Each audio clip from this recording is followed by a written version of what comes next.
Hi friends, welcome back to my channel. ಎಲ್ಲರೂ ಹೇಗಿದ್ದೀರಾ?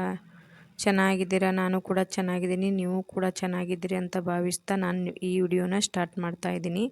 ಇವತ್ತು ನಾವು ಎಲ್ಲರಿಗೆ ಇಷ್ಟವಾಗುವಂತಹ ಚಿತ್ರಾನ್ನವನ್ನು ಹೇಗೆ ಮಾಡೋದಂತ ನೋಡ್ಕೊಂಡು ಬರೋಣ.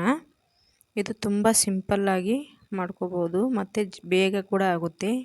ನೋಡಿ, ಇವಾಗ ಒಂದು ಗ್ಯಾಸ್ ಮೇಲೆ ಒಂದು ಕಡಾಯಿ ಇಟ್ಕೋತಾ ಇದ್ದೀನಿ. ಇಟ್ಬಿಟ್ಟು ಈಗ ಎಣ್ಣೆ ಹಾಕ್ತಾ ಇದ್ದೀನಿ. ಇದಕ್ಕೆ ಎಣ್ಣೆ ಹಾಕಿ ಎಣ್ಣೆ ಚೆನ್ನಾಗಿ ಕಾಯಬೇಕು. ಕಾಯ್ದ ನಂತರ ಸಾಸಿವೆ ಜೀರಿಗೆ ಹಾಕ್ತಾ ಇದ್ದೀನಿ. ಸಾಸಿವೆ ಜೀರಿಗೆ ಹಾಕಿದ ನಂತರ ಕಡಲೆಬೇಳೆ ಮತ್ತು ಉದ್ದಿನಬೇಳೆಯನ್ನು ಹಾಕ್ತಾ ಇದ್ದೀನಿ. ಹಾಕ್ಬಿಟ್ಟು ನೋಡಿ, ಚೆನ್ನಾಗಿ ಫ್ರೈ ಮಾಡ್ಕೊಳ್ಳಿ. ಚೆನ್ನಾಗಿ ಸ್ವಲ್ಪ ಫ್ರೈ ಆದ ನಂತರ ಲೈಟಾಗಿ ಇದು ಫ್ರೈ ಆಗಬೇಕು. ನೋಡಿ, ಇವಾಗ ಇದಕ್ಕೆ ಶೇಂಗಾ ಕಾಳನ್ನು ಹಾಕ್ತಾಯಿದ್ದೀನಿ. ಶೇಂಗಾ ಕಾಳು ಯಾರಿಗೆ ಇಷ್ಟ ಇಲ್ಲ ಹೇಳಿ? ಅದು ನಾವು ತಿನ್ನೋ ಪ್ರತಿಯೊಂದು ತುತ್ತಿಗೂ ಸಿಗ್ತಾಯಿದ್ರೆ ಅದ್ರ ಮಜಾನೇ ಬೇರೆ. ಇವಾಗ ಕರಿಬೇವು ಸೊಪ್ಪು ಹಾಕ್ತಾಯಿದ್ದೀನಿ. ನೋಡಿ, ಹಾಕಿದ ನಂತರ ಇವಾಗ ಈರುಳ್ಳಿ ಒಂದು ಹಾಕ್ತಾಯಿದ್ದೀನಿ. ಹಾಕಿಬಿಟ್ಟು ಚೆನ್ನಾಗಿ ಮತ್ತು ಮೆಣಸಿನ್ಕಾಯಿ ಒಂದು 5-6 ಮೆಣಸಿನ್ಕಾಯಿ ಹಾಕ್ತಾಯಿದ್ದೀನಿ. ಹಾಕಿಬಿಟ್ಟು ಚೆನ್ನಾಗಿ ಫ್ರೈ ಮಾಡ್ಕೊಳ್ಳಿ. ಮಾಡಿದ ನಂತರ ಇವಾಗ ಅರ್ಧ ಟೇಬಲ್ ಸ್ಪೂನ್ ಅರಿಶಿನ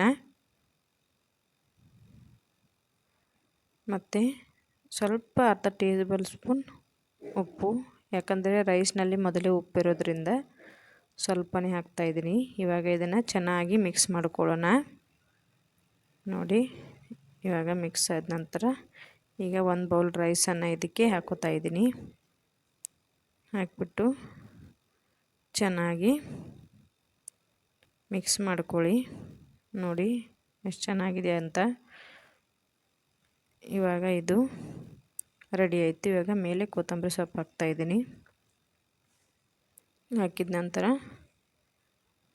ಇದನ್ನು ಅರ್ಧ ನಿಂಬೆಹಣ್ಣು ಹಿಂಡ್ತಾ ಇದ್ದೀನಿ. ನಿಂಬೆಹಣ್ಣು ಹಿಂಡಿದರೆ ಹುಳಿ ಹುಳಿ ಆಗಿ ಬಹಳನೇ ಸಖತ್ತಾಗಿರುತ್ತೆ ಇದು. ಇವಾಗ ಸರ್ವಿಂಗ್ ಬೌಲ್ಗೆ ಸರ್ವ್ ಮಾಡ್ಕೊಳ್ಳೋಣ ಇದನ್ನು. ನೋಡಿ ಫ್ರೆಂಡ್ಸ್, ಎಷ್ಟು ಚೆನ್ನಾಗಿ ಬಂದಿದೆ ಅಂತ. ನೀವು ಮಾಡಿ ನೋಡಿ. ಬೆಳಿಗ್ಗೆ ಸ್ಕೂಲ್ಗೆ ಕಟ್ಟೋಕ್ಕೆ ಮಕ್ಕಳಿಗೆ ಈ ರೀತಿ ಮಾಡಿ ಕಟ್ಟಿದರೆ ತುಂಬಾ ಇಷ್ಟಪಟ್ಟು ತಿಂತಾರೆ. ನೋಡಿ ಎಷ್ಟು ಚೆನ್ನಾಗಿ ಬಂದಿದೆ ಅಂತ. ಹಾಗೆ ನನ್ನ ವಿಡಿಯೋಗಳು ನಿಮಗೆ ಇಷ್ಟವಾಗ್ತಿದ್ರೆ ಲೈಕ್ ಮಾಡಿ, ಕಮೆಂಟ್ ಮಾಡಿ, ಶೇರ್ ಮಾಡಿ, ಸಬ್ಸ್ಕ್ರೈಬ್ ಮಾಡ್ಕೊಳ್ಳಿ. ಹಾಗೆ ಸಪೋರ್ಟ್ ಮಾಡಿ ಫ್ರೆಂಡ್ಸ್.